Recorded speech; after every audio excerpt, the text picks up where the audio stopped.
Welcome to the Martin Bailey Photography Podcast. It's March 14, 2018, and this is episode 611.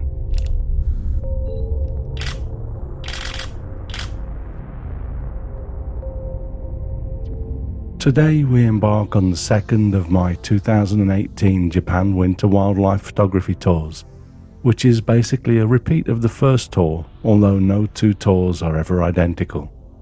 With the speed at which I can now work through my images in Capture One Pro, I have been able to complete all three of my Japan winter tours this year, having gone through and made my initial selection of images, and having done most of the processing necessary on my selected images by the time I finish each tour. This is quite liberating, especially for my wildlife tours, as we generally shoot more on a wildlife trip. With my final count for images that I didn't delete at 7,500 plus, I generally only delete images that are technically a mess, like when the camera went off in my hand, etc. So this is pretty much my final count for the trip. Of these, I had around 680 images in my final selection when I got home. This represents images that I had selected and done a little bit of culling, removing some each day, leaving images that I knew I wanted to look at again when I got home. My initial rating to look at something again is 3 stars, and I already started tagging the better of these images with 4 stars, of which I had around 70 images. I really do enjoy being able to get to this point by the end of the trip, because it makes my work much easier after I get home as I try to catch up on business. I actually lost a chunk of time troubleshooting an email issue earlier this week, and that, along with visiting the Canon headquarters yesterday to talk about an exciting project that I hope to be able to share with you soon, I'm now sitting down to prepare this week's episode 2 days late, so let's get into it. As usual, we started our tour with a drive over to Nagano, southwest of Tokyo, where we'd spend the first 3 days photographing the snow monkeys. Snow-wise, this has turned out to be another relatively light year, with patches of rock and earth showing through in many areas. I guess I've probably been spoiled by the times when the snow completely covered the valley, but with a little care, it's still possible to get great shots, even when there isn't full snow coverage. This first image for today is from the first day when I noticed this male monkey, possibly the current alpha male, standing on the outside of the hot spring bath, leaning on its wall, while an elderly female groomed him. Although you'll see some grey patches in the snow, I was conscious to align the background in such a way that the large patches of black rock showing through didn't completely wreck my background. I do like to just study the snow monkeys and try to capture these moments when they are just doing something a little interesting. I shot a whole series of these two together, but I like this one the most, as the male monkey gets the skin on his cheek stretched out in order for the older monkey to nip away a flea or whatever she's found. My settings for this shot were a 320th of a second exposure at f13 ISO 1600 at a focal length of 371mm. I shoot the snow monkeys pretty much exclusively with my 100 to 400mm lens, as that's all I take into the monkey park with me these days. I had stopped down the aperture to f13 because for most of the time the female monkey was a little further back, so I needed a deeper depth of field to get both faces sharp. But of course that wasn't necessary for this shot, as both faces are pretty much the same distance from the camera. The middle full day at the snow monkeys was a little bit uneventful for me on this tour. Then on the third morning, in the couple of hours that we have in the park before heading back to Tokyo, there was another flurry of action, one resulting in this photograph. This again was a shot where getting full snow coverage was different, and in fact there were a couple of patches of rock showing through on the right corners, but I cloned them out. I literally waited though, hoping that this mother with her baby clinging to her neck would walk down through this relatively clean patch of snow, and of course they were cooperative. My settings for this were an 800th of a second exposure to freeze the movement, and an aperture of f9 at ISO 800, and a focal length of 263mm. A fast shutter speed of around 800th of a second or higher is generally necessary to get moving animals like this sharp. For birds in flight, I like to get between 1,000 and up to 2,000th of a second when possible.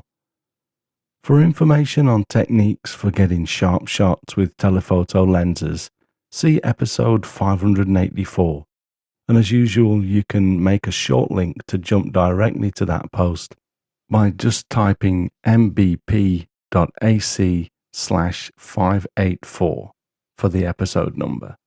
Also, on the final morning, there was a small monkey, maybe 2.5 years old, sitting on the post of the steps down to the side of the hot spring pool.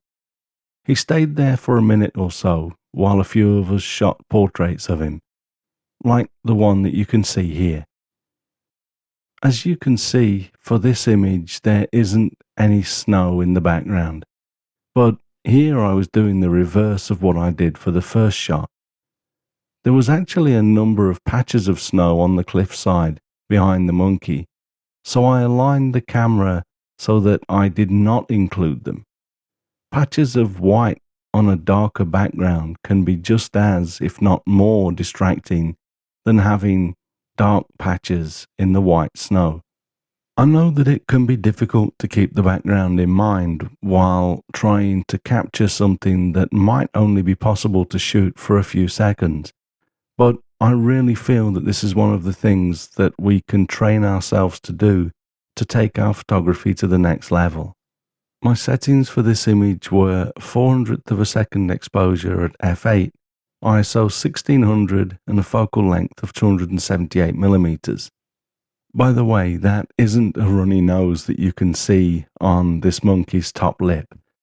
I can see from some of the other photos that it's a scar or a scab that is almost healed. After a nice ride back to Tokyo on the third day of the tour, we headed up to Hokkaido bright and early on day 4 and kicked off our 2 days photographing the beautiful red-crowned cranes. I personally think these are possibly the most graceful and beautiful birds on the planet, and I always feel privileged to be able to stand close enough to them to get such intimate photographs as this one from our first day with them on Tour 2 for this year. I actually have another shot of this bird still scratching its head, but I feel this frame gives us a better view of the detail of the foot and head of this magnificent bird. That foot looks almost prehistoric to me, giving us a clear indication of the bird's relationship to their dinosaur predecessors. For this image, I was using my 200 to 400mm lens with the built-in 1.4 times extender engaged, and zoomed in to the maximum focal length of 560mm. My shutter speed was set to a 1600th of a second at f11 with ISO 1000. I tried to resist including this next image to keep the number of photos and potentially the number of Travelogue episodes to a minimum, but I lost my personal battle with this one. Again, I just love the detail in this shot and the fact that there is a beautiful little catchlight in the crane's eye. Also, it's interesting, to me at least, to be able to see the crane's pointy little tongue in its open beak. I cropped this down to a square and also cropped down from the top edge for about 5% of the image, but it's still plenty big enough for a large print should I ever need one.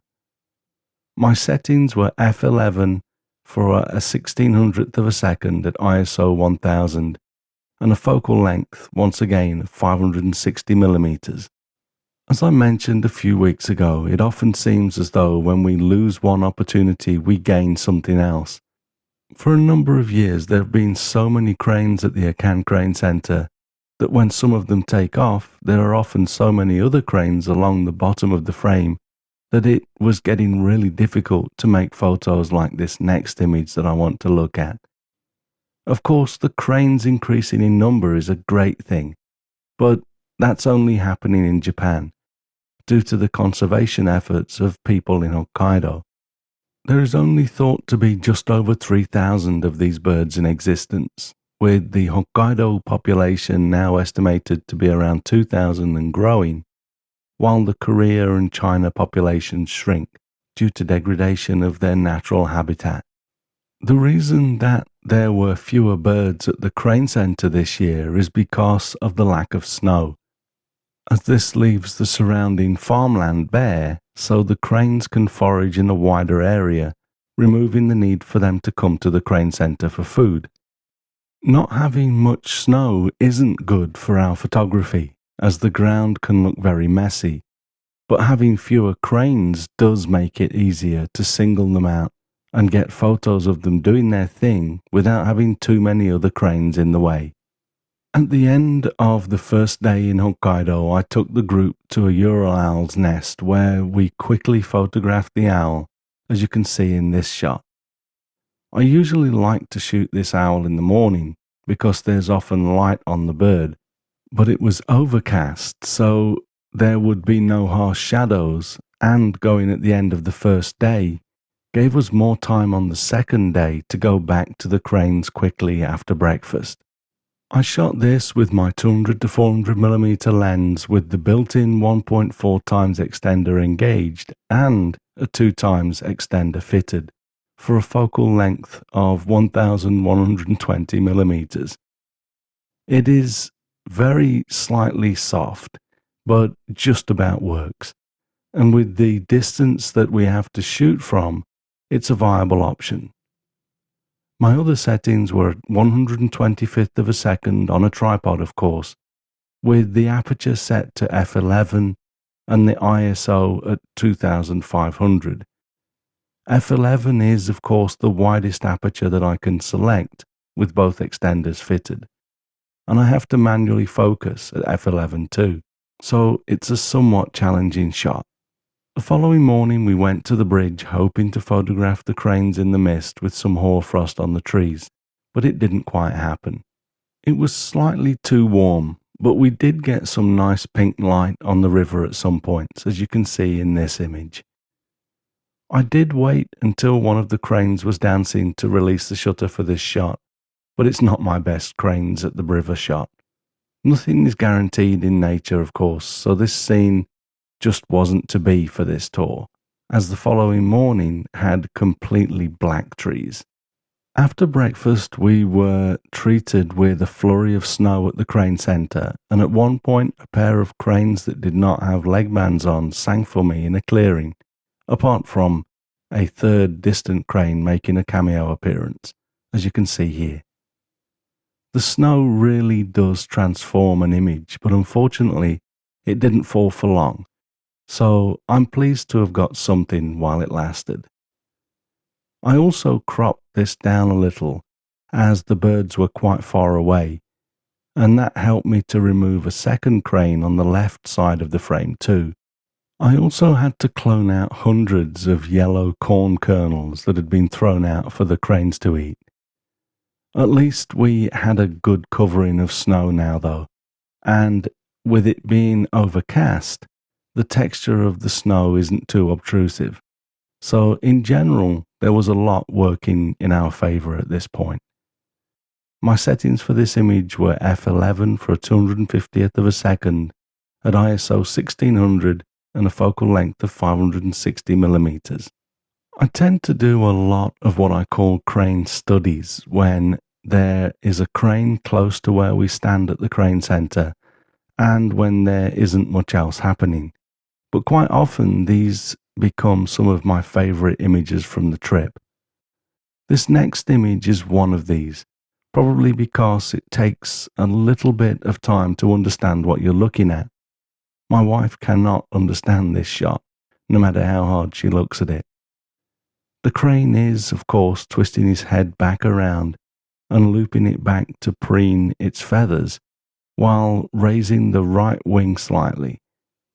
I really like it when I can get shots like this with very little difference between the subject and the background. I'm also really happy that, again, there is a bit of light falling on the eye here to separate it from the dark feathers in front of the eye. Without that bit of detail, I think this would be lost. And of course, the detail in the ruffled feathers on the bird's neck and wing, as well as the detail in the body, really adds to the appeal of this image for me. I shot this at f11 for 1,000th of a second at ISO 1600 and a focal length of 560mm. Even at f11, the base of the crane's neck is getting slightly soft, but that helps to separate it from the head, so this aperture worked well. Okay, so we're at 10 images, but I'm going to talk about 2 more quickly, as that takes us to the end of the cranes, allowing us to move on to the Hooper Swans next week. This next image is going to look very contradictory after I talked about the lower number of cranes at the Akan Crane Center earlier. Basically, all of the cranes at the center, for some reason, walked to the corner of the enclosure and watched something. We believe a fox had killed and was eating something down there, but it was really strange to watch all of the birds walk calmly over to the corner of the field and just watch. I've called this image Cranescape, kind of paying homage to one of the participants on this trip, Joe Furman, who is a well-known and accomplished photographer, concentrating mostly on birds and other wildlife. Joe's list of publications that have used his images is as long as your arm. As we photographed this, I could hear Joe behind me saying, "Birdscape, birdscape." Having coined the phrase flowerscape, this stuck with me, and I heard Joe use this term a few times during our trip, so I'm going to be occasionally using it too from now on. It is, of course, an amazing success story for the people of Hokkaido that have brought this population of cranes back from near extinction, although incredibly sad to think that the 100 or so cranes in this photo represent 3% of their entire global population. At the end of our second day with the cranes, we visited a location where I like to do panning shots of the cranes as they fly to the river for the night. It was almost dark by the time the cranes left, but I was able to get this shot at ISO 5000 of the very last group that luckily flew across this beautiful dark background. You won't be able to see it so much in this smaller web version, but there is actually quite a lot of grain in this image, because it was almost completely dark, and even at the high ISO I had to push it a bit to get the detail back. But I like it, so the grain isn't going to ruin that for me. I was panning, of course, using a shutter speed of a 25th of a second at f11 and a focal length of 280mm. Okay, so let's wrap it up there for this week. Note that although our 2019 Snow Monkeys and Hokkaido tours have been sold out for a while now, we are now taking bookings for 2020. So if you think you might like to join us, please take a look at the tour page at mbp.ac/ww2020. Thanks very much for listening today. If you enjoy this podcast, please share a link with your friends. Subscribe in iTunes or your favorite podcast program to ensure uninterrupted delivery. If you have a moment to rate our podcast or leave us a review in iTunes, that helps to keep us relevant in the huge number of podcasts out there now. You can find me on Instagram, Facebook, Twitter, and Google+, etc. And links to everything that I'm up to are at martinbaileyphotography.com, so do drop by and take a look. I'll be back next week with another episode. But in the meantime, you take care and have a great week, whatever you're doing. Bye-bye.